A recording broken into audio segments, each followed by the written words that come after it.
Hello everyone, very very good evening to all of you guys. कैसे हैं आप सब? So I hope you all are doing great. Good evening, good evening, good evening to everyone. तो तैयार हैं आज आप लोग एमसीक्यू सेशंस के लिए? फटाफट से एक बार yes sir, yes sir, yes sir, yes sir लिख के बताइएगा। Are you ready guys? तो देखिए, आज से हम लोग बात करेंगे मल्टीपल क्वेश्चंस पर, उन क्वेश्चंस पर जो एग्जामिनेशन के पॉइंट ऑफ व्यू से बहुत इंपॉर्टेंट है, वो क्वेश्चन जो पूछे जा चुके हैं, वो क्वेश्चन जो पूछे जा सकते हैं, उन सभी टॉपिक्स को हम यहाँ पर कवर करेंगे क्वेश्चन आंसर्स के फॉर्म में। राइट? बिल्कुल। तो यहाँ पर देखिए क्वेश्चन आ चुका है आपके स्क्रीन के ऊपर। फटाफट क्वेश्चन को देखते हैं और आंसर को समझने की कोशिश करते हैं। देखिए, कॉन्सेप्ट पर फोकस करिएगा, क्योंकि क्वेश्चन भले ही चेंज हो सकता है एग्जाम में, जिसकी पॉसिबिलिटी कम है। तो क्योंकि यहाँ पर जो भी हम क्वेश्चन आपको करवाएंगे, उम्मीद ये है कि इन्हीं ऑप्शंस के साथ में आपको एग्जाम में दिखाई देंगे। लेकिन फिर भी हम 1 मिनट के लिए मान लेते हैं कि क्वेश्चन एज इट इज नहीं आया, तो इसका मतलब इसी कॉन्सेप्ट से आएगा। तो इंपॉर्टेंट क्या है कि हम लोग कॉन्सेप्ट भी पढ़ें और उसके साथ साथ हम उसके क्वेश्चंस को भी ध्यान से देखें।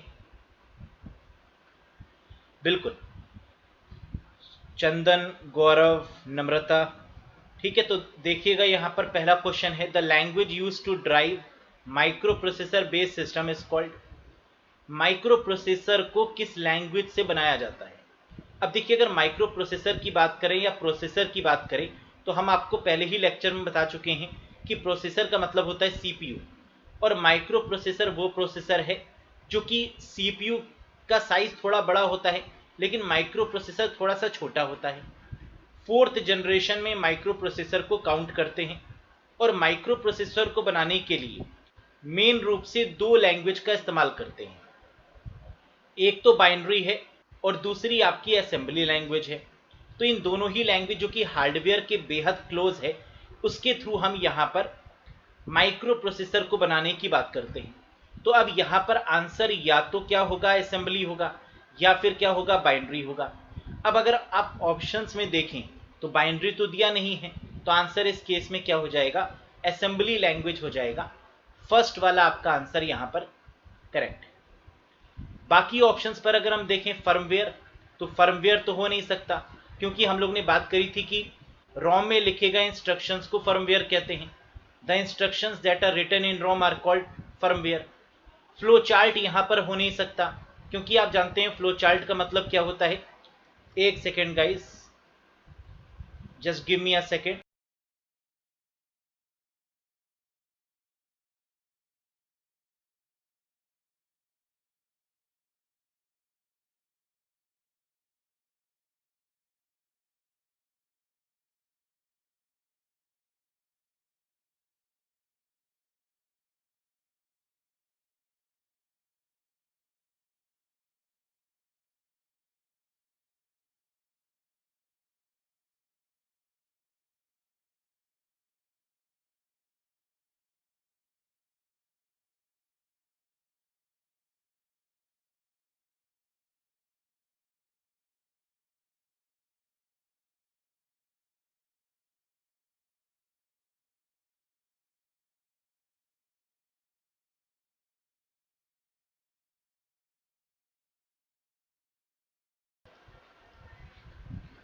यस।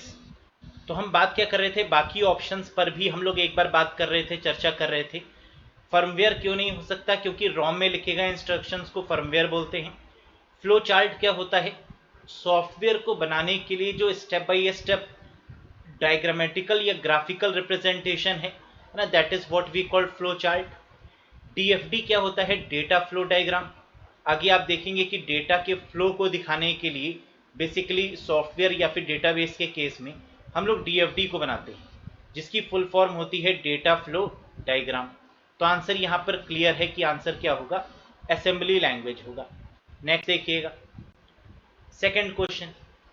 देखिए, बहुत ध्यान से समझिएगा इस बात को कि हमेशा आपकी कोशिश एक रहनी चाहिए एग्जाम में। क्वेश्चन को पढ़ते ही अगर आंसर आपके मन में आ गया, तो इसका मतलब कि आपकी तैयारी एक्यूरेट है। क्वेश्चन को पढ़ने के बाद अगर आपको आंसर ढूंढना पड़ रहा है तो समझ लीजिए कि आपकी जो तैयारी है उसमें कमी है। ठीक है, तो हमेशा अगर आप आंसर ढूंढेंगे तो गलती होने के चांसेस बहुत ज़्यादा होते हैं, लेकिन क्वेश्चन पढ़ते ही अगर आंसर आपको मिल गया तो आप समझ लीजिए कि आप यहाँ पर ये कह सकते हैं एग्जाम देने के बाद कि 100% एक्यूरेसी के साथ हमने 50 क्वेश्चंस किए हैं या 45 क्वेश्चंस किए हैं। Name the memory that CPU है। अब देखो, आपको ये हमने बताया था मेमोरी के केस में, ऐसी कौन सी मेमोरी है जो सीपीयू के पास में है? रैम, रोम, हार्ड डिस्क, रजिस्टर या कैशे? तो आप बिल्कुल जानते हैं कि इस क्वेश्चन का आंसर क्या होगा? रजिस्टर होगा। सीपीयू हैव मतलब सीपीयू के अंदर कौन सी मेमोरी होती है? रजिस्टर। लेकिन इस क्वेश्चन को थोड़ा सा ट्विस्ट करके भी एग्जाम में पूछते हैं। अगर क्वेश्चन में ये पूछा जाए कि ऐसी कौन सी मेमोरी है जो सीपीयू के साथ में लगी हुई है, which is closest to the CPU, है ना? तो अब क्लोज टू द सीपीयू देखो अलग हो गया। क्लोज का मतलब ये नहीं होता कि उसके अंदर है। अगर हम आपसे पूछें कि आपका क्लोज फ्रेंड कौन सा है ना, तो आप बताएंगे कि जो आपके साथ ज्यादातर रहता है वो आपका क्लोज फ्रेंड है। तो इसी तरीके से सीपीयू की जो क्लोज मेमोरी है वो कौन सी है? कैशे है। क्योंकि आप जानते हैं कि रजिस्टर और रजिस्टर के बाद कौन सी है? कैशे। देन कौन सी है? रैम। तो क्लोजेस्ट अगर पूछेंगे तो आंसर क्या हो जाएगा? Cache memory. और सीपीयू के अंदर अगर पूछेंगे तो आंसर क्या हो जाएगा? रजिस्टर। Very good. तो बिल्कुल ये कॉन्सेप्ट आपको समझ में आ चुका है। आगे देखते हैं। Which among the following is not a peripheral hardware device in computer system? Computer में इनमें से कौन सी पेरिफेरल डिवाइस नहीं है? अब पेरिफेरल डिवाइस का कॉन्सेप्ट समझिए। वो डिवाइसेस जो कंप्यूटर के यूएसबी पोर्ट से कनेक्टेड होती हैं उनको हम पेरिफेरल डिवाइसेस कहते हैं। फिर से, वो डिवाइसेस जो कंप्यूटर के पेरिफेरल पोर्ट से कनेक्टेड होती हैं या कंप्यूटर के पोर्ट से कनेक्टेड होती हैं उनको हम पेरिफेरल डिवाइसेस कहते हैं। अब ऐसी कौन कौन सी डिवाइसेस हैं जो यूएसबी के पोर्ट से कनेक्टेड होती हैं? तो आप कहेंगे सर माउस है, कीबोर्ड है, वेबकैम है, प्रिंटर है। तो जितने भी ये सब कनेक्टेड हैं ये सब क्या हो गए? पेरिफेरल। तो माउस पेरिफेरल है, कीबोर्ड पेरिफेरल है, प्रिंटर और स्कैनर पेरिफेरल है, जबकि मदरबोर्ड आपका पेरिफेरल नहीं है। वेरी गुड, है ना? ये इंटरनल पार्ट होता है, मदरबोर्ड से ही सारी डिवाइसेस कनेक्ट होती हैं। तो जितनी भी मेमोरी होती हैं वो सब आपकी मदरबोर्ड पर होती हैं। हार्ड डिस्क है वो भी मदरबोर्ड से कनेक्टेड है ना? तभी इसको मदरबोर्ड कहा जाता है क्योंकि ये सारी रिस्पॉन्सिबिलिटी लेता है कंप्यूटर की एज अ मदर। और मदरबोर्ड ही वो पार्ट होता है कंप्यूटर में जिसमें वायरस एंटर नहीं हो सकता। तो ये भी एक क्वेश्चन एग्जाम में पूछा जाता है कि ऐसा कौन सा पार्ट है, बहुत ही इंपॉर्टेंट क्वेश्चन है, जिसमें वायरस एंटर नहीं होता। तो ये अगर क्वेश्चन आएगा तब भी आंसर आपका क्या होगा? मदरबोर्ड होगा। ठीक, कोई कंफ्यूजन नहीं। Next question, name the first version of MS word. काफी बार ये क्वेश्चन पूछा गया है कि एमएस वर्ड का जो फर्स्ट वर्जन है वो कौन सा है? तो एमएस ऑफिस का जो फर्स्ट वर्जन होगा वही एमएस वर्ड का होगा, वही एमएस एक्सेल का होगा, वही एमएस पावर पॉइंट का होगा। तो एमएस ऑफिस का जो फर्स्ट वर्जन है वो कौन सा है? ऑफिस 1.0 या 1.0 कह सकते हैं। और इसीलिए वर्ड का भी जो फर्स्ट वर्जन है वो क्या है? एमएस वर्ड या वर्ड 1.0। वेरी गुड, करेक्ट है अंकित, राइट। नेक्स्ट देखिएगा, home offices often purchase dash to solve printing and scanning needs. Home offices का मतलब ये होता है कि होम कॉमा ऑफिसेज इसको आप मान लीजिए, है ना? जबकि क्वेश्चन में इसी तरीके से फ्रेम आउट होता है। होम और ऑफिसेज में किसकी रिक्वायरमेंट होती है? जो प्रिंट और स्कैनिंग दोनों करता है। तो आप जानते हैं घरों में भी आजकल प्रिंटर लगते हैं, ऑफिसेज में भी आजकल प्रिंटर लगते हैं। तो ये ऑल इन वन पेरिफेरल्स हैं, फोटोकॉपियर हैं, इंकजेट प्रिंटर हैं, नन ऑफ दीज हैं, ऑल ऑफ दीज हैं। तो आंसर इसका होगा ऑल इन वन पेरिफेरल, यानी जो प्रिंटर भी है, जो स्कैनर है, तो वो ऑलराउंडर तरीके का है। और ऑलराउंडर को हम क्या बोल सकते हैं? All in one peripherals. Very good, next question देखते हैं, शॉर्टकट की फॉर सुपर स्क्रिप्ट। देखिए दो क्वेश्चन है और इन दोनों ही क्वेश्चन में से एक क्वेश्चन एग्जाम में आता ही आता है। पहला क्वेश्चन होता है शॉर्टकट की फॉर सुपरस्क्रिप्ट, सुपरस्क्रिप्ट की शॉर्टकट की बताइए। और दूसरा क्वेश्चन है सबस्क्रिप्ट की शॉर्टकट की बताइए, है ना। ये दो क्वेश्चन होते हैं और इन दोनों में से एक क्वेश्चन डैम श्योर है कि एग्जाम में आता ही आता है। तो सुपरस्क्रिप्ट की आपकी शॉर्टकट की क्या होती है, कंट्रोल शिफ्ट प्लस, यानी थर्ड यहां पर आपका करेक्ट आंसर होगा। लेकिन कई बार ऑप्शन में कंट्रोल शिफ्ट और प्लस देते ही नहीं है। अगर इन केस ऑप्शन में कंट्रोल शिफ्ट प्लस ना हो तो आंसर हो जाएगा कंट्रोल शिफ्ट इक्वल्स टू। क्यों? क्योंकि अगर आप देखें अपने कीबोर्ड में तो प्लस और इक्वल्स टू की जो की है वो एक ही की पर अवेलेबल होती है, प्लस भी उसी पर है और इक्वल्स टू उसी पर है। तो इसलिए यहां पर प्लस भी सही जवाब होगा और इक्वल्स टू भी सही जवाब होगा। लेकिन दोनों में से कौन सा सही जवाब है, तो आंसर है कंट्रोल शिफ्ट प्लस। ये ज्यादा वैलिड है in comparison to control shift equals to. तो हमें इक्वल्स टू वाले पे तभी जाना है जब ये ऑप्शन में ना हो। समझ में आ गई बात? अब क्वेश्चन ये उठता है सुपरस्क्रिप्ट होता क्या है, पहले ये तो समझ लें। सुपरस्क्रिप्ट का मतलब होता है जैसे x की पावर 3, y की पावर 3, तो ये जो पावर में नंबर्स आपको दिए होते हैं ये होती है सुपरस्क्रिप्ट। और एमएस वर्ड के केस में अगर आपको किसी भी चीज को पावर में लिखना है तो कैसे लिखेंगे, तो उस नंबर को या उस कैरेक्टर को सिलेक्ट कर लीजिए, फिर कंट्रोल शिफ्ट प्लस कर दीजिए तो वो आपका पावर में चला जाएगा। और इसका ठीक उल्टा होता है सबस्क्रिप्ट, यानी बेस में नंबर हो, जैसे H2O, H2 और 2 कहाँ होता है, बेस में।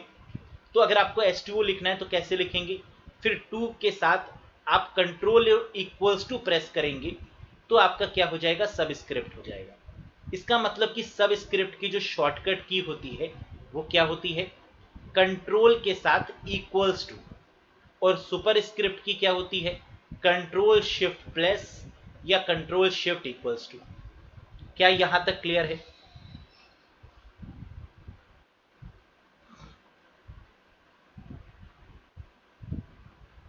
कोई भी अगर डाउट है तो जरूर आप पूछिएगा, साथ ही साथ में डाउट कैरी फॉरवर्ड नहीं होना चाहिए। ठीक, नेक्स्ट देखिए, which memory is fastest among all the memories in a computer. ये हमने आपको प्रीवियस में भी ये क्वेश्चन करवाया था और बताया था किस तरीके का क्वेश्चन आता है। तो कौन सी मेमोरी ऐसी है जो फास्टेस्ट है सभी मेमोरीज में से, रैम, कैशे, ईपी रोम, एसएसडी या नन ऑफ दीज। तो आप क्या करेंगे, सबसे पहले ढूंढेंगे क्या, रजिस्टर। रजिस्टर है क्या, नहीं है, आगे बढ़िए। सेकेंड नंबर पर क्या ढूंढेंगे, कैशे मेमोरी है क्या, मिल गया, रुक जाइए, आंसर लगा दीजिए, that is cache memory. Very good. अब अंकित यहां पर कह रहे हैं रैम। देखो हमने आपको कई बार यहां पर बताया है कि जो हायरार्की आपको फास्टेस्ट में याद रखनी है वो क्या रखनी है, register number 1, cache number 2, RAM number 3। R C R, R यानी रजिस्टर, सी यानी कैशे और फिर रैम। अगर कैशे नहीं होता तो रैम सही होती, है ना। अगर कैशे नहीं होता तो रैम सही होती, लेकिन कैशे मिल गया तो रैम के तो कोई चांसेस दूर दूर तक नहीं है। एग्री और नॉट? Very good. नेक्स्ट देखिए, एमएस डॉस किस तरीके का ऑपरेटिंग सिस्टम है। तो ऑपरेटिंग सिस्टम से कई सारे क्वेश्चन यहां पर आते हैं। एमएस डॉस कैसा है, मल्टी यूजर है, सिंगल यूजर है, ओपन सोर्स है, रियल टाइम ऑपरेटिंग सिस्टम है या ऑल ऑफ दीज है। अब इसके कॉन्सेप्ट को समझते हैं। देखिए एमएस डॉस माइक्रोसॉफ्ट का सबसे पहला ऑपरेटिंग सिस्टम है। अगर आपसे एग्जाम में पूछा जाए कि माइक्रोसॉफ्ट का सबसे पहला ऑपरेटिंग सिस्टम कौन सा है, तो आप कहेंगे एमएस डॉस, माइक्रोसॉफ्ट का डिस्क ऑपरेटिंग सिस्टम। और ये एक ऐसा ऑपरेटिंग सिस्टम है जो सिंगल यूजर के साथ में आपको दिया गया है। तो आंसर क्या होगा, फर्स्ट वन, सिंगल यूजर। अब सिंगल यूजर का मतलब क्या है इसको भी समझिए। सिंगल यूजर, सिंगल टास्किंग का मतलब ये होता है कि जो सिर्फ और सिर्फ एक ही काम के लिए बनाया गया हो। सिंगल यूजर का मतलब ये बिल्कुल नहीं है कि एक यूजर उस पर काम करे, या मल्टी यूजर का मतलब ये नहीं है कि कई सारे यूजर उस पर काम करें, है ना, ये मत समझ लीजिएगा। मल्टी यूजर का मतलब है कि एक साथ कई सारे टास्क को प्रोसेस कर पाए, वो मल्टी यूजर है। और सिंगल यूजर का मतलब जो स्पेसिफिकली एक काम को करने के लिए ही बनाया गया हो, या फिर सिंगल टास्किंग मोड पर काम करे, एक टास्क को एक बारी में परफॉर्म करे। तो आप जानते हैं कि सिंगल यूजर यानी एमएस डॉस में CUI का यूज होता है, कंसोल यूजर इंटरफेस का यूज होता है, कमांड यूजर इंटरफेस का यूज होता है। अब देखिए दो तरीके के हमारे ऑपरेटिंग सिस्टम होते हैं, एक GUI होता है, एक CUI होता है। GUI का मतलब होता है graphical user interface, graphical user interface, और CUI का मतलब होता है कंसोल या कमांड यूजर इंटरफेस। तो जहां पर कमांड की रिक्वायरमेंट होती है वो CUI होगा। तो MS DOS में हम कमांड देकर ही काम करते हैं, तो ये CUI है और सिंगल यूजर है। जबकि विंडोज आपका कैसा है, GUI है, ग्राफिकल यूजर इंटरफेस है। क्या ये बात समझ में आई आप लोग को? अब एग्जाम में एक क्वेश्चन और आता है, जरा आप ध्यान से सुनिएगा और मुझे आंसर बताइएगा। ऐसा कौन सा ऑपरेटिंग सिस्टम है जो CUI और GUI दोनों है? Name that operating system which is both CUI and GUI। बताइए कमेंट करके अगर आपको पता है तो।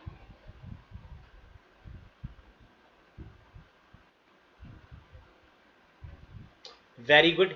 अब इस केस में आपको याद रखना है कि लाइनेक्स एकमात्र ऐसा ऑपरेटिंग सिस्टम है जो CUI भी और GUI भी।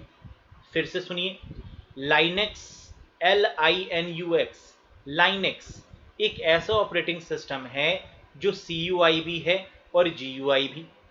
जबकि यूनिक्स CUI ऑपरेटिंग सिस्टम है, यूनिक्स सिर्फ CUI है और लाइनेक्स GUI प्लस CUI दोनों है।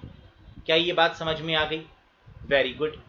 अब एक क्वेश्चन उठता है कि सर यहाँ पर मल्टी यूजर दिया हुआ है, मल्टी यूजर ऑपरेटिंग सिस्टम कौन से होंगे? तो विंडोज है, मल्टी यूजर है। साथ ही साथ जो आपके मैक ऑपरेटिंग सिस्टम है, जो एप्पल का मैक ऑपरेटिंग सिस्टम नाम सुना होगा, वो भी आपका मल्टी यूजर है। सर्वर में यूज होने वाले जितने भी ऑपरेटिंग सिस्टम होते हैं वो सब मल्टी यूजर होते हैं। जैसे लाइनेक्स मल्टी यूजर है, यूनिक्स मल्टी यूजर है। तो यूनिक्स है, लाइनेक्स है, विंडोज है ना, ये सब आपके क्या हैं? Multi user operating system. जबकि MS DOS आपका क्या है? सिंगल यूजर है। लाइनेक्स CUI और GUI दोनों हैं। क्लियर है? यहां तक कोई डाउट नहीं है? अब यहां पर एक और दिया हुआ है open source operating system. Open source का मतलब होता है फ्री ऑफ कॉस्ट। ऐसी ऑपरेटिंग सिस्टम जो बिल्कुल फ्री ऑफ कॉस्ट है और जिसमें एडिटिंग भी की जा सकती है, उन्हें हम रखते हैं ओपन सोर्स ऑपरेटिंग सिस्टम के केस में। और यहां पर आंसर बनता है ओपन सोर्स के केस में एंड्रॉयड और लाइनेक्स। एंड्रॉयड आपका ओपन सोर्स है, लाइनेक्स भी आपका क्या है? Open source operating system. याद हो गया? रियल टाइम ऑपरेटिंग सिस्टम कौन से होते हैं?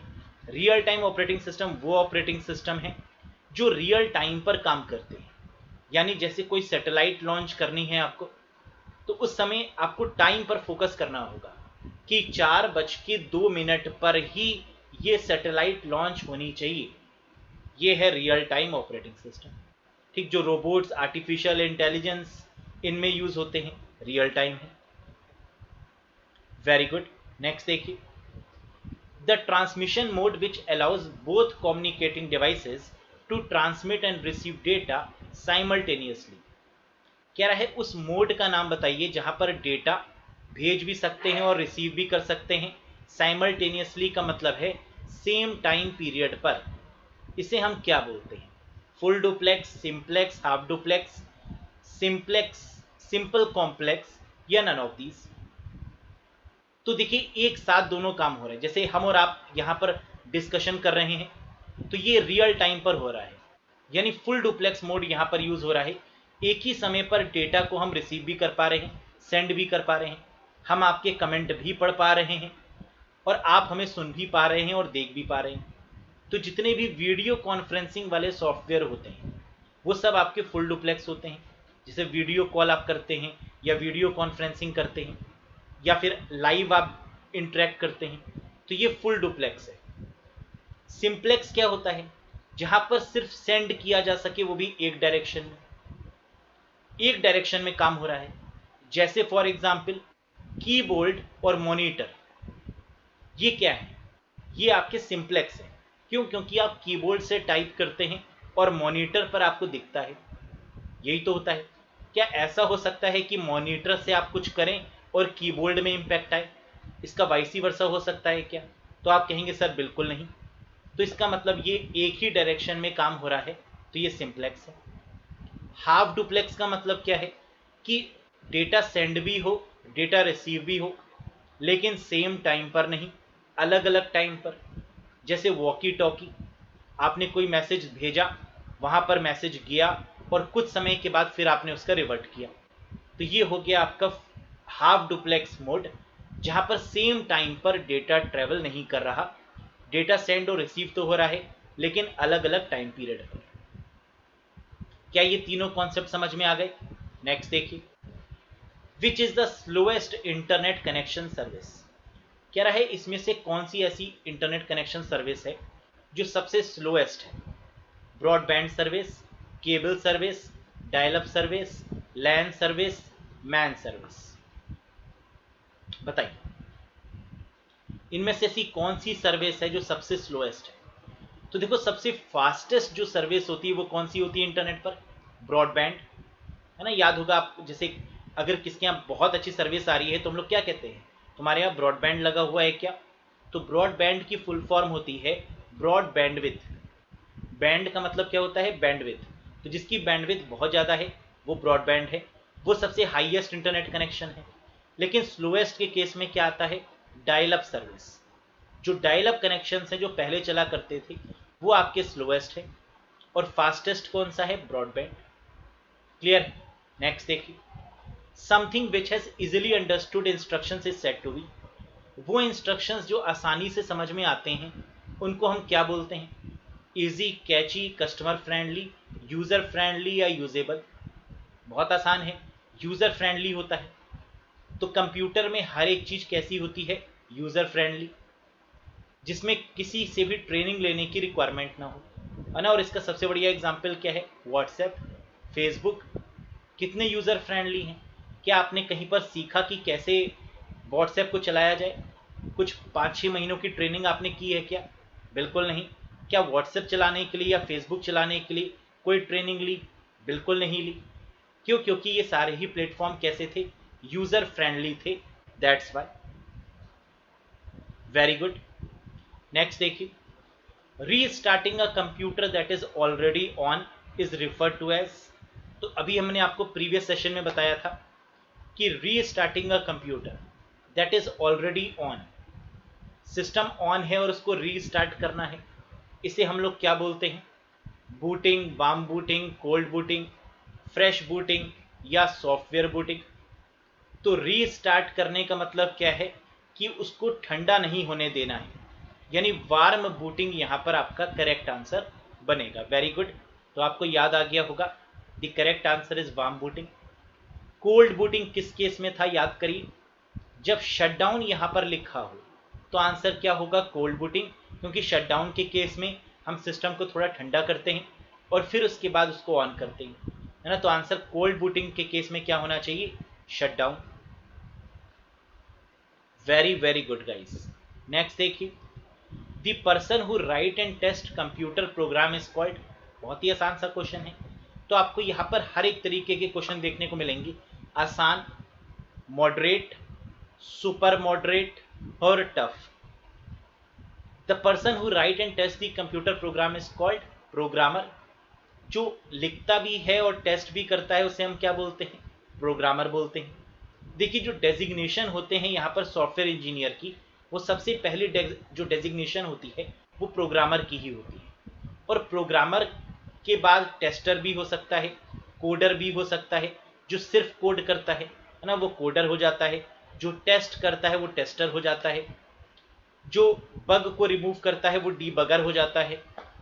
और जो सारे काम में एक्सपर्ट हो वो सॉफ्टवेयर इंजीनियर हो जाता है, जो सारे काम को हैंडल आउट करे, है ना। तो अगर क्वेश्चन में ऐसा कुछ दिया होता कि the person who handle all the task related to a software, that is called software engineer, right. Next देखिए, when cutting and pasting the item cut is temporarily stored in. कह रहा है जब हम किसी टेक्स्ट को कट करते हैं तो हमारा आइटम जो है वो टेम्परेरी कहाँ पर सेव होता है। जब हम कट करते हैं या कॉपी करते हैं, दोनों ही केस में जो हमारा आइटम है वो कुछ समय के लिए कहाँ पर सेव होता है, क्लिप बोर्ड में सेव होता है। तो आंसर यहाँ पर क्या होगा, सेकंड होगा, दैट इज क्लिप बोर्ड।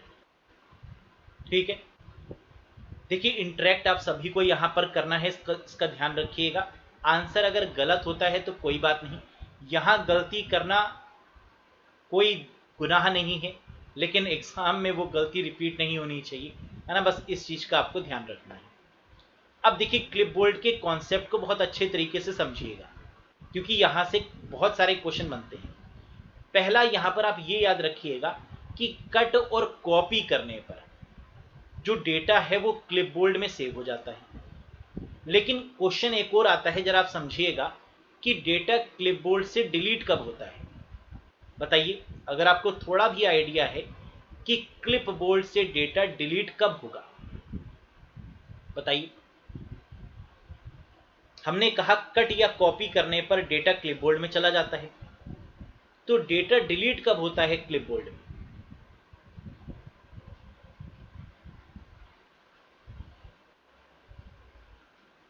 है बढ़िया क्वेश्चन, और यही क्वेश्चन एग्जाम में ज्यादा आता है कि the item in a clipboard is delete when, और नीचे कुछ ऑप्शन आपको दिए होंगे, है ना। ऑप्शन में बताने वाला नहीं, ऐसे ही बताइए आंसर क्या होगा।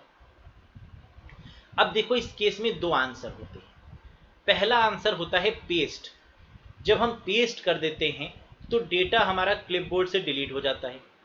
अब जरा इसको सोच के देखो, क्या ये सही है?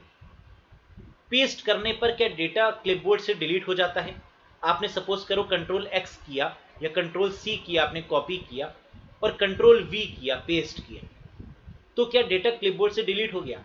आंसर है नहीं, क्योंकि आप दोबारा अगर कंट्रोल वी करेंगे तो दोबारा वो पेस्ट होगा, तीसरी बार अगर आप कंट्रोल वी करेंगे तो तीसरी बार वो पेस्ट होगा, फिर आप कंट्रोल वी करेंगे तब भी वो पेस्ट होता जाएगा। इसका सही आंसर होता है ओवरराइट के केस में। इसका सही आंसर क्या होता है? ओवरराइट के केस में।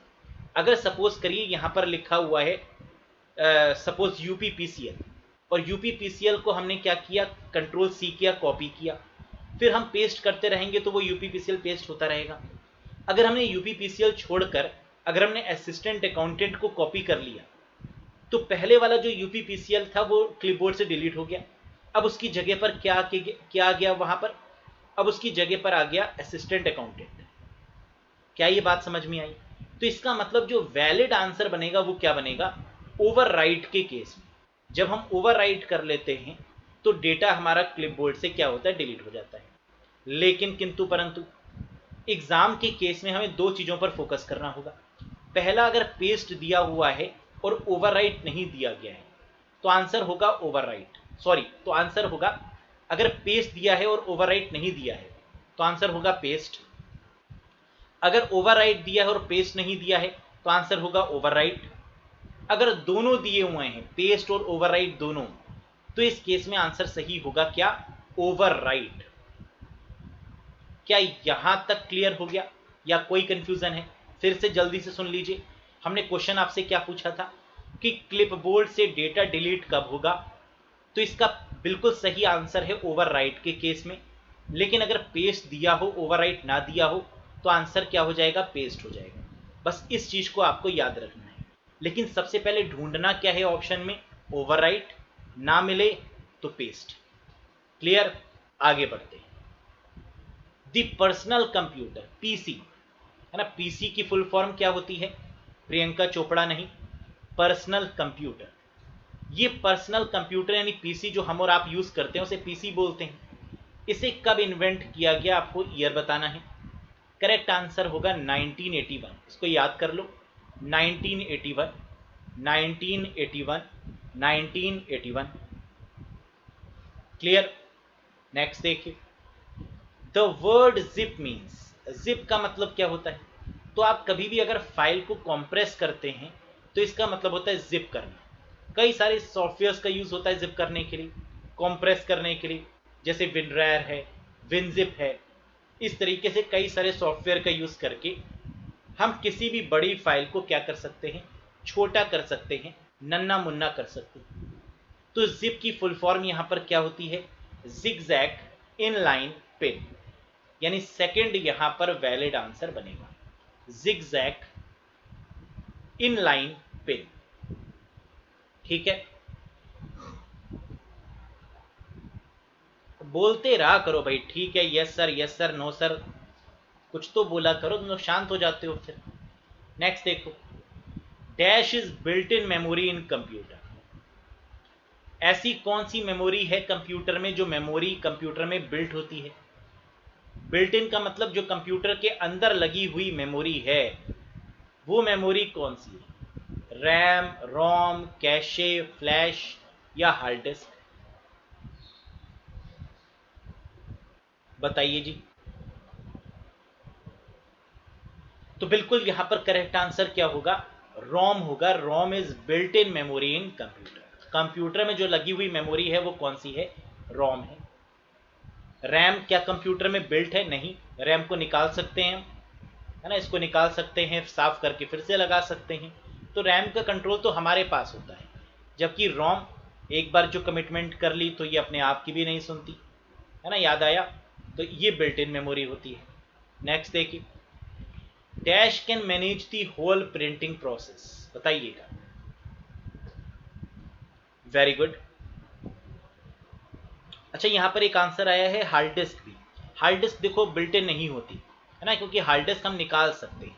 तो ऐसी मेमोरी जो हम निकाल नहीं सकते उसे हम बिल्ट इन की कैटेगरी में रखते हैं, है ना, जबकि हार्ड डिस्क तो हम निकाल सकते हैं, ये बिल्ट इन नहीं हुई। रोम हमारी बिल्ट इन हुई। Dash can manage the whole printing process, पूरी प्रिंटिंग प्रोसेस को मैनेज करने के लिए किसका यूज किया जाता है, स्पूलिंग, स्निफिंग, स्पूफिंग, फॉर्मेटिंग या पार्टीशनिंग, बताइए करेक्ट आंसर। तो यहां पर जो आपका करेक्ट आंसर होगा वो क्या होगा, that is called as spooling. First one is the valid answer. अब देखो ये सही आंसर इसका स्पूलिंग क्यों है। पहले के समय में अगर थोड़ा सा पीछे जाएं आप, 8 से 10 साल पुराने समय में, वंस अपॉन अ टाइम, उस समय क्या होता था कि प्रिंटिंग करने की सारी रिस्पॉन्सिबिलिटी बेचारे ऑपरेटिंग सिस्टम की होती थी। यानी कौन सा प्रिंट कब हो ये ऑपरेटिंग सिस्टम मैनेज कर रहा है, रिसोर्स को ऑपरेटिंग सिस्टम मैनेज कर रहा है, मेमोरी को ऑपरेटिंग सिस्टम मैनेज कर रहा है। तो ऑपरेटिंग सिस्टम कह रहा था भाई हम तो कंफ्यूज हो गए कि किसको देखें किसको ना देखें। तो यूजर जो कि डेवलपर था उसने कहा रुक जाओ, इसका कुछ इंतजाम करते हैं, क्योंकि सिस्टम की स्पीड क्या हो गई थी, स्लो। फिर उसने एक कॉन्सेप्ट बनाया जिसका नाम रखा स्पूलिंग, जिसमें प्रिंटर खुद मैनेज करेगा अपने पास से कि कौन सा प्रिंट पहले निकलना चाहिए कौन सा बाद में। पहले ये डिसाइड कौन करता था, ऑपरेटिंग सिस्टम। बाद में ये रिस्पॉन्सिबिलिटी किसके पास आ गई, खुद प्रिंटर के पास। अब ये स्पूलिंग करता क्या है, सपोज करिए कि आप अपने दोस्तों के साथ में एक कैफे में बैठे हुए हैं, है ना, एक साइबर कैफे में बैठे हुए हैं। उस साइबर कैफे में 10 कंप्यूटर लगे हुए हैं, एक प्रिंटर लगा हुआ है, और आप 10 फ्रेंड थे और वहां पर गए थे यूपीपीसीएल का एडमिट कार्ड निकालने के लिए। तो आप सभी ने सिस्टम पर बैठे और आप सभी ने क्या किया, यूपीपीसीएल का क्या किया, एडमिट कार्ड निकाला। लेकिन किसी का पहले निकल आया किसी का बाद में निकल आया, ऐसा क्यों, क्योंकि वहां पर प्रिंटर ने इसको मैनेज किया।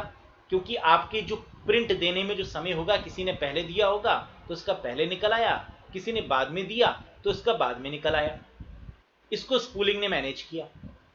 लेकिन ये तो था पहला केस।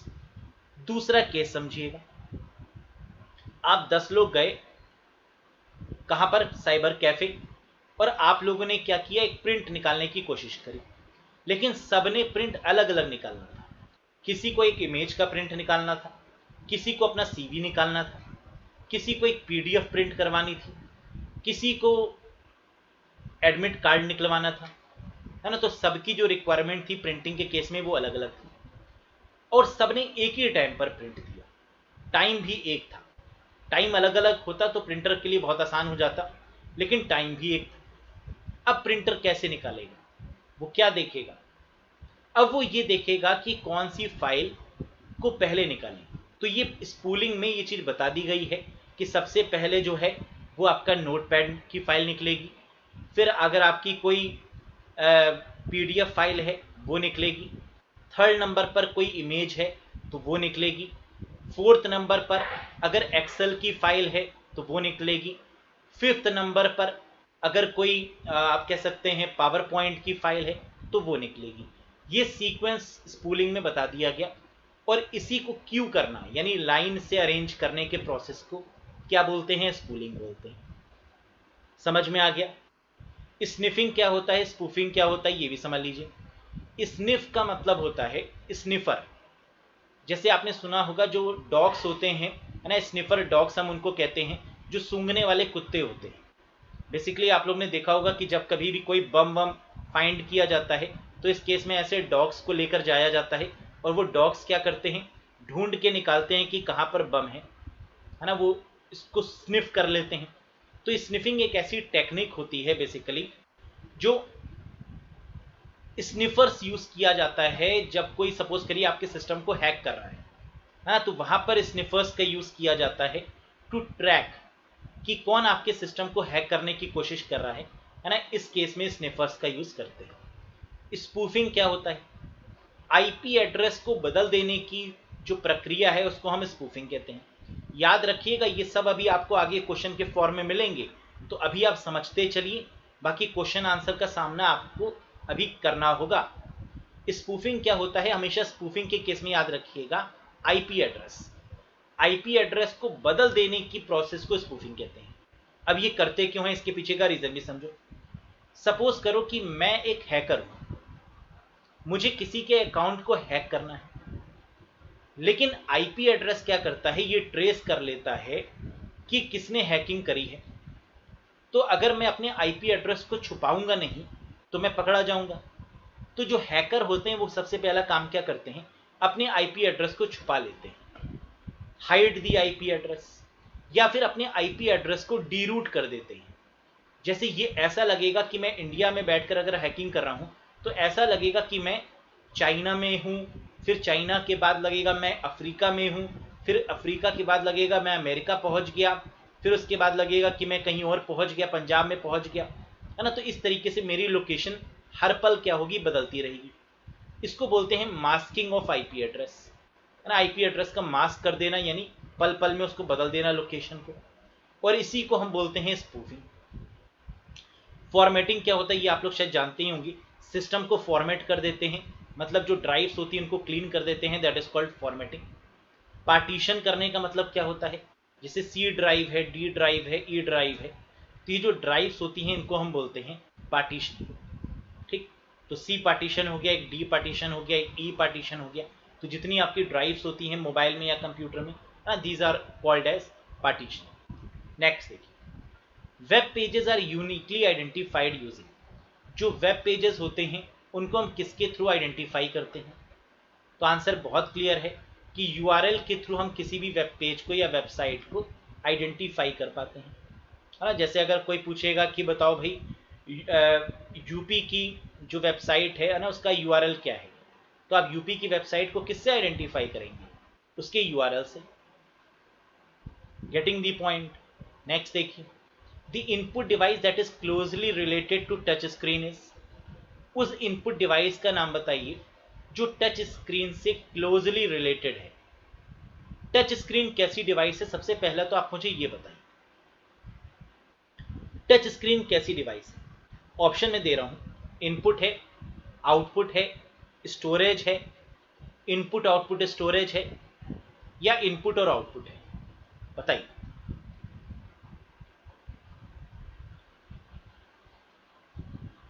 टच स्क्रीन कैसी डिवाइस है? Input, output, storage, input output storage, या इनपुट एंड आउटपुट? बताइए।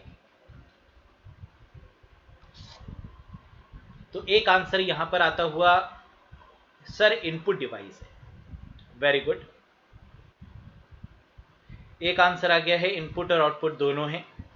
इनपुट आउटपुट दोनों है, फिर आया है इनपुट डिवाइस है, इनपुट आउटपुट बोथ।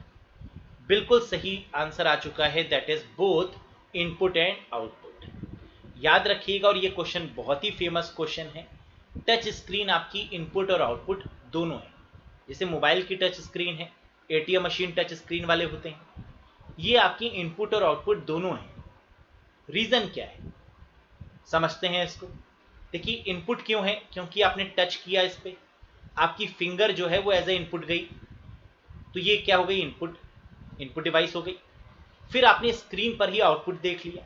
भाई अगर हम आपसे पूछें मॉनिटर कैसी डिवाइस है, स्क्रीन कैसी डिवाइस है, डिस्प्ले कैसी डिवाइस है, तो आप कहेंगे आउटपुट है। Sir video monitor output device है, तो स्क्रीन भी तो आउटपुट है। तो इसका मतलब आंसर क्या होगा, बोथ इनपुट एंड आउटपुट। यहां पर क्वेश्चन क्या कह रहा था कि टच स्क्रीन में इनपुट डिवाइस कौन सी यूज होती है, pen tab, light pen, marker, projector या कीबोर्ड। सही आंसर यहां पर होगा लाइट पेन।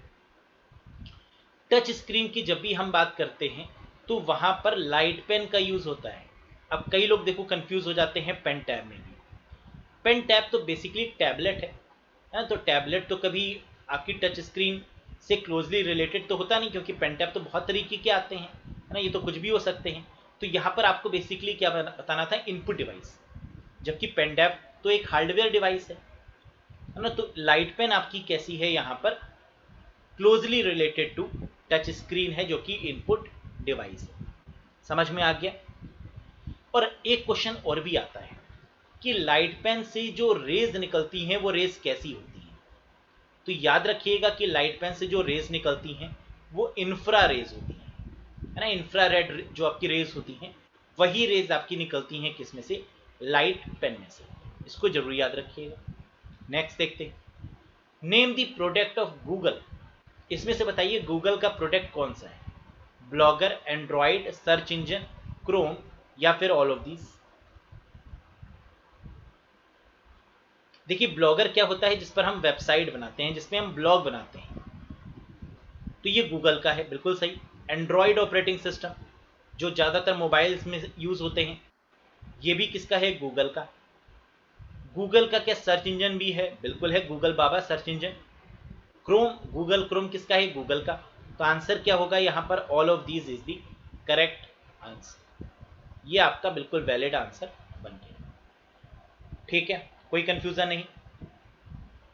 नेक्स्ट देखिए, identifying the source of problem is called. बताइए प्रॉब्लम के सोर्स का पता लगाना क्या कहलाता है, trouble shooting, analysing, correcting, decision making या डीबगिंग।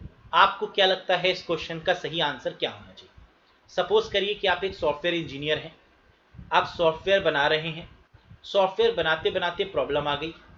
अब आपको पता लगाना है कि प्रॉब्लम आखिरकार आई कहाँ पर, सोर्स ऑफ प्रॉब्लम का पता लगाना है ना। तो दया कहाँ पे प्रॉब्लम है पता लगाया जाए, तो इसको क्या बोलेंगे कि आप ट्रबल शूट कर रहे हैं, आप एनालाइज कर रहे हैं, आप करप्टिंग कर रहे हैं, आप डिसीजन मेकिंग कर रहे हैं या आप डीबगिंग कर रहे हैं, बताइएगा।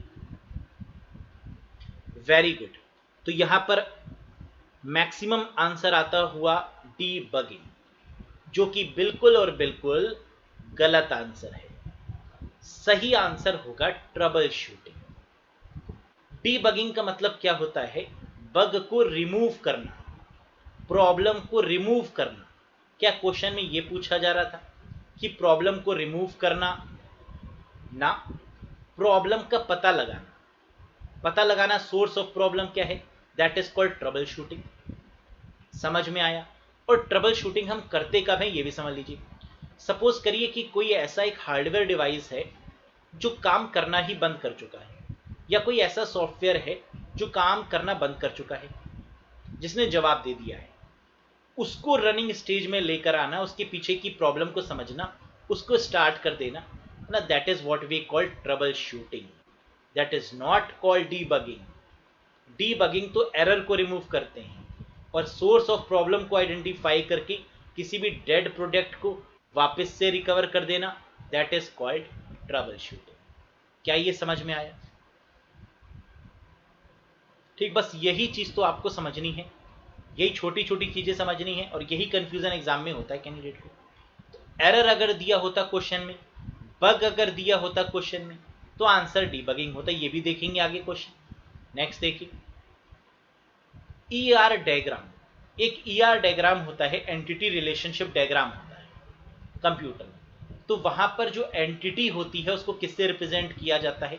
कई बार ये क्वेश्चन आपका यूपीपीसीएल के अलग अलग एग्जामिनेशंस में पूछा गया है ना, और भी बाकी बहुत सारे एग्जाम्स में पूछा गया है।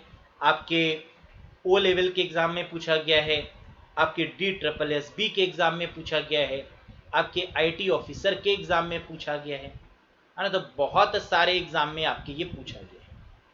तो बताइएगा इसका करेक्ट आंसर क्या होगा? बिल्कुल सही। इस केस में जो आपका करेक्ट आंसर होने वाला है वो है रेक्टेंगल। यानी ईआर डायग्राम में एंटिटी सेट किससे रिप्रेजेंट करता है? तो the correct answer is rectangle. Next देखिए, the resolution of a printer is measured in. जो प्रिंटर का जो रेजोल्यूशन है उसको किस में नापते हैं? डॉट्स पर इंच में, हर्ज में, एमबीपीएस में, बिट्स में, या फिर पिक्सल में? तो किसी भी प्रिंटर के रेजोल्यूशन को किस में नापा जाता है, ये क्वेश्चन यहां पर पूछा जा रहा है। बताइएगा। अब देखो इस क्वेश्चन को बहुत ध्यान से समझिएगा। रेजोल्यूशन का मतलब होता है एक तरीके से क्वालिटी ऑफ अ प्रिंटर। तो क्वालिटी को हमेशा हम डीपीआई में मेजर करते हैं। करेक्ट आंसर यहां पर क्या होगा? डॉट्स पर इंचेस। यहां स्पीड ऑफ प्रिंटर नहीं है। अगर स्पीड होता तो आंसर अलग हो जाता। वो हो जाता कैरेक्टर पर सेकंड, लाइन पर सेकंड, पीपीएम पेजेस पर मिनट, या पेजेस पर सेकंड। ये होती हैं आपकी प्रिंटर की स्पीड की यूनिट। लेकिन अगर रेजोल्यूशन की बात की जाए और यही क्वेश्चन ज़्यादा पूछा जाता है तो आंसर आपका क्या बनेगा? डॉट्स पर इंच बनेगा। हर्ट्ज किसकी यूनिट होती है? तो हमने आपको पहले ही बता दिया है कि प्रोसेसर की यूनिट क्या होती है? हर्ट्ज। एमबीपीएस किसकी यूनिट है?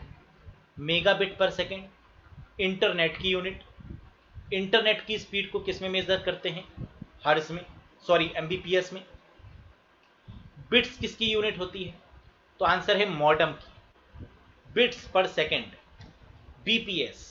ये आपकी मॉडम की यूनिट होती है। और पिक्सल किसकी यूनिट होती है? तो आंसर है किसी भी इमेज की, इमेज की जो यूनिट होती है वो किस में होती है? पिक्सल में, है ना। या फिर कैमरे की जो यूनिट होती है वो पिक्सल में होती है। कितने मेगापिक्सल का कैमरा है, right, that is your pixel. कोई कंफ्यूजन यहां तक? Any confusion guys? Everything is bit clear. Next, UTF-8 and UTF-16 are two different types of what? UTF-8 और UTF-16 कंप्यूटर्स में होते हैं। ये याद रखिएगा, ये कैरेक्टर इनकोडिंग टेक्निक्स है। इनकोडिंग का मतलब क्या होता है? किसी भी कैरेक्टर को दूसरी लैंग्वेज में बहुत ही सेफ तरीके से यूज करना, दैट इज कॉल्ड इनकोडिंग। जैसे इनकोडिंग और डीकोडिंग आपने देखा होगा, इनकोड करना उसको। तो UTF-8 और UTF-16 क्या है? ये इनकोड करने की, कैरेक्टर इनकोडिंग की टेक्निक्स है। नेक्स्ट देखिए, which of the following is a machine independent program? कह रहा है ऐसी कौन सी लैंग्वेज है जो मशीन पर डिपेंडेंट नहीं है? High level language, low level, assembly, machine, या नन ऑफ दीज? तो इसमें से जो हाई लेवल लैंग्वेज है वो मशीन पर डिपेंडेंट नहीं है, इसलिए उसे हाई लेवल बोलते हैं कि वो किसी भी कंप्यूटर पर रन हो जाए। आपके कंप्यूटर पर भी रन हो सकती है, हमारे कंप्यूटर पर भी रन हो सकती है। तो मशीन पर डिपेंडेंट नहीं है, मशीन इंडिपेंडेंट है। जैसे जावा में लिखे हुए प्रोग्राम्स किसी भी ऑपरेटिंग सिस्टम पे रन हो जाते हैं, इसको हम बोलते हैं मशीन इंडिपेंडेंट। मशीन डिपेंडेंट का मतलब क्या होता है? जैसे सी में, सपोज करिए आपने सी में कोई प्रोग्राम बनाया और आपने उसकी EXE क्रिएट नहीं करी, है ना, तो ये प्रॉब्लम क्रिएट करेगी, क्योंकि सी भी एक हाई लेवल लैंग्वेज में ही काउंट की जाती है और सी प्रोग्राम में हमेशा एग्जीक्यूटेबल फाइल ही आप रन करते हैं। तो ये भी आपकी हाई लेवल लैंग्वेज में होती है, ये भी आपकी मशीन इंडिपेंडेंट होती है। लेकिन सपोज करिए कि अगर आपने बाइनरी लैंग्वेज में कोई कोड लिखा, या सपोज करिए कि आपने कोई असेंबली लैंग्वेज में कोड लिखा, अब ये सिस्टम स्पेसिफिक होगा, ये जिस सिस्टम पर आपने लिखा है उसी सिस्टम पे रन करेगा, किसी दूसरे सिस्टम पर ये रन नहीं करेगा। समझ में आ गई बात? नेक्स्ट देखिएगा, A software program that add functionality to your computer or help your computer to perform better is called. आपको उस प्रोग्राम का नाम बताना है जिससे आपकी कंप्यूटर की स्पीड इनहैंस हो जाती है या फास्ट हो जाती है ना, यही तो कह रहा है. A software program that add functionality to your computer और help your computer to perform better is called. तो आंसर होगा इस केस में यूटिलिटी प्रोग्राम. यूटिलिटी प्रोग्राम्स वो प्रोग्राम होते हैं जो आपकी कंप्यूटर की स्पीड या फंक्शनैलिटी को इंक्रीज कर देते हैं, जैसे एंटीवायरस, जैसे डिस्क क्लीनर, जैसे डिस्क डीफ्रैगमेंटर. ये वो सारे प्रोग्राम्स हैं जो यूटिलिटी सॉफ्टवेयर में आते हैं. और यूटिलिटी सॉफ्टवेयर कैसे सॉफ्टवेयर होते हैं? तो आंसर है ये सिस्टम सॉफ्टवेयर में ही काउंट किए जाते हैं. देखिए सॉफ्टवेयर दो तरीके के होते हैं, एक सिस्टम और एक एप्लीकेशन. सिस्टम सॉफ्टवेयर को यूटिलिटी सॉफ्टवेयर में भी डिवाइड किया जाता है. किसमें डिवाइड किया जाता है? यूटिलिटी में. तो यूटिलिटी का काम क्या होता है? आपकी सिस्टम की परफॉर्मेंस को बढ़ा देना. तो अगर एंटीवायरस अगर आपके कंप्यूटर में होगा तो वो क्या करेगा? आपकी कंप्यूटर की स्पीड को बढ़ा देगा, वायरस को टाटा बाय बाय कर देगा, तो स्पीड तो ऑटोमेटिकली बढ़ गई है ना, यूटिलिटी है. डिस्क क्लीनर आपने रन किया तो उससे जो टेम्परेरी फाइल्स थी कंप्यूटर में वो टाटा बाय बाय हो गई, वो चली गई. डिस्क डीफ्रैगमेंटर आपने रन किया, इसके थ्रू आपकी अनयूज्ड फाइल एक तरफ हो गई और यूज्ड फाइल आपकी एक तरफ हो गई है ना, सिस्टम की परफॉर्मेंस बढ़ गई. ये होता है काम यूटिलिटी प्रोग्राम्स का. नेक्स्ट देखिए, the process of replacing software with a newer version is called. Very very important. बताइएगा उस प्रोसेस को बताइए जहां पर रिप्लेस कर दिया जाता है सॉफ्टवेयर को नए वर्जन के साथ में. इसे क्या बोलते हैं? इंस्टॉलिंग, रिप्लेसिंग, अपग्रेडिंग, डाउनलोडिंग या अपडेटिंग? बताइए.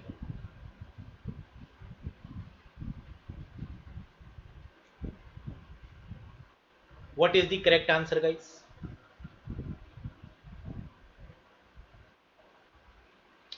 बिल्कुल सही आपने यहां पर जज कर लिया होगा. The process of replacing a software with a newer version. New का मतलब क्या है कि पुराने वाले को डिलीट कर दो और नया वाला इंस्टॉल कर लो है ना. सपोज करिए कोई आप ऐप यूज कर रहे थे, हमने कहा है एक काम करो इस वाली ऐप को डिलीट कर दो और इसकी जगह ये वाली ऐप को इंस्टॉल करो. तो इसका मतलब आपने अपग्रेड किया है. क्या किया है? अपग्रेड किया है. पुराने वाले को डिलीट किया है और नए वाले को इंस्टॉल किया है. एक होता है अपडेटिंग. अपडेट का मतलब क्या होता है? जैसे आप देखते होंगे कई बार आपकी जो एप्लीकेशन है उसके नए नए अपडेट आ जाते हैं, यानी उसी एप्लीकेशन को आपने मॉडिफाई किया, उसमें एक्स्ट्रा फीचर्स आए, उसको आपने क्या किया? अपडेट किया. तो एग्जिस्टिंग सॉफ्टवेयर में, एग्जिस्टिंग एप्लीकेशन में जो चेंजेस आते हैं उनको हम अपडेट करते हैं. और न्यू अगर वर्ड आपको मिल जाए, डिलीट मिल जाए कि पुराने वाले को डिलीट करना, नए वाले को इंस्टॉल करना, ऐसा कुछ, तो आंसर क्या होगा इस केस में? अपग्रेडिंग होगा. समझ में आ गया कि अपडेटिंग और अपग्रेडिंग में क्या अंतर है? यस और नो? वरना हमेशा कंफ्यूज रहोगे कि आंसर अपडेट होगा या अपग्रेड होगा. फिर से एक बार याद रखो, न्यू वर्जन मिले या डिलीट मिले, इन दोनों ही केस में क्या होगा? अपग्रेड होगा. मॉडिफाई मिले तो आंसर क्या होगा? अपडेट होगा. मॉडिफाई करना, चेंज करना है ना, करंट वर्जन को करंट जरूर लिखा होगा अपडेटिंग के केस में, कि करंट वर्जन को ही आपको क्या करना है? मॉडिफाई करना है, चेंज करना है, इनहैंस करना है उसकी फंक्शनैलिटीज को. That is called updating. Very good. What do you need for an inkjet printer? Inkjet printer के लिए आपको क्या चाहिए? इंकजेट प्रिंटर के लिए हमें इंक चाहिए और इंक डालने के लिए जगह चाहिए. नॉर्मल सी बात. तो इंक तो यहां दिया नहीं है, तो इंक किस में डालेंगे हम? इंक डाली जाती है कार्टेज में है ना. आपने सुना होगा कि कार्टेज में ही इंक को क्या करते हैं? फिल करते हैं. तो आंसर क्या होगा? कार्टेज यहां पर करेक्ट आंसर बनेगा. तो what do you need for an inkjet printer? An ink and a cartridge. Next question, magnetic tape कैसी है? देखिए मैं फिर से रिपीट कर रहा हूं, क्वेश्चन आपको एज इट इज देखने को मिलेंगे एग्जाम में, बस थोड़ा सा आपको ट्रस्ट करना होगा और थोड़ा फोकस करना होगा है ना. इन दोनों ही चीज़ों को आपको बना के चलना होगा. अगर इन दोनों चीज़ों को मिस कर दिया तो विश्वास मानिए कुछ भी हाथ में नहीं लगेगा है ना. देखिए दो तरीके के कैंडिडेट्स हमें अपनी लाइफ जर्नी में मिलते हैं। एक कैंडिडेट वो होते हैं जो कहते हैं कि सर आपने जितना पढ़ाया वो सब आ गया। एक वो कैंडिडेट होते हैं जो कहते हैं सर आपने जो पढ़ाया वो आया ही नहीं। सेम क्लास में ये कैसे हो सकता है कि जो हमने पढ़ाया वो पूरा पूरा आ गया, फुल आउट ऑफ फुल आ गया, एक भी क्वेश्चन बाहर नहीं आया, और दूसरा कह रहा है सर आपने जो पढ़ाया वो बिल्कुल भी नहीं आया। अब आप समझ गए कि यहाँ पर कमी किसकी है, यानी जो दूसरा वाला पर्सन है उसने कंसंट्रेट नहीं किया, उसने क्वेश्चन को समझा ही नहीं, है ना। तो उसको क्या लगेगा कि, तो आपकी मेंटेलिटी पर बहुत डिपेंड करता है। अगर आप सोचेंगे कि यहीं से आएगा तो यकीन मानिए यहीं से आएगा, लेकिन अगर आपने सोच लिया कि यहाँ से नहीं आएगा तो आप जितना भी कर लीजिए, आप पढ़ेंगे भी, है ना, तो भी आपको लगेगा कि यहाँ से नहीं आया। तो what matter is your attitude, your way of learning. Getting the point. Magnetic tape कैसी डिवाइस है ये आपको बताना है। रैंडम एक्सेस है, पैरेलल एक्सेस है, सीरियल एक्सेस है, ऑल ऑफ दी अबव है या नन ऑफ दी अबव। देखिए मैग्नेटिक टेप एकमात्र ऐसी डिवाइस है जो कि सीरियल एक्सेस पर काम करती है। बाकी जितनी भी डिवाइसेस हैं वो सब आपकी रैंडम एक्सेस पर काम करती है। एक चीज ये याद रखिएगा, दो ही तरीके के एक्सेस होते हैं, एक रैंडम एक्सेस होता है और एक सीरियल एक्सेस होता है। अब दोनों में डिफरेंस समझ लेते हैं। पुराने समय की टेप रिकॉर्डर्स पड़े होंगे आपके घर में, है ना, हर किसी के घर में होते हैं, और कोई फेंकने तो देता नहीं, ना बेचने देता है उनको, है ना, तो वो घर में रखे ही रहते हैं।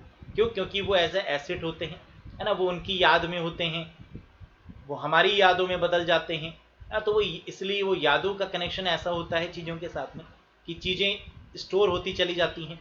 तो वो टेप रिकॉर्डर याद करिए जो आपके घर में है, जो कभी धीरे धीरे धीरे गोल गोल घूमता था और आपको उसको रिवाइंड करना होता था या फॉरवर्ड करना होता था सुनने के लिए। तो सीरियली वो काम करता है, यानी वो रैंडम काम नहीं करता। जैसे आजकल की जो डिवाइसेस हैं, है ना, उसमें आप ऐड को स्किप भी कर देते हैं, प्लस उसमें अगर आपको गाना कोई स्किप करना हो तो आप आगे बढ़ा देते हैं गाने को, है ना, निकाल देते हैं उस पोर्शन को। मूवी देख लेते हैं, ऐड को स्किप कर देते हैं, गानों को स्किप कर देते हैं, कुछ डायलॉग्स को स्किप कर देते हैं, है ना। तो ये रैंडम एक्सेस होता है।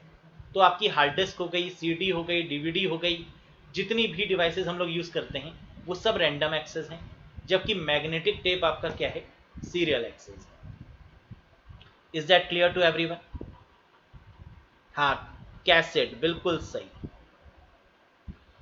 ठीक है, तो आज के लिए 30 क्वेश्चंस को ही रखते हैं। देखो ये 30 क्वेश्चन थे नहीं बेसिकली, अगर आपने ध्यान दिया हो, है ना, तो यहाँ पर हमने 30 क्वेश्चन में से हर एक में से आपको बहुत बहुत क्वेश्चन करवाए हैं।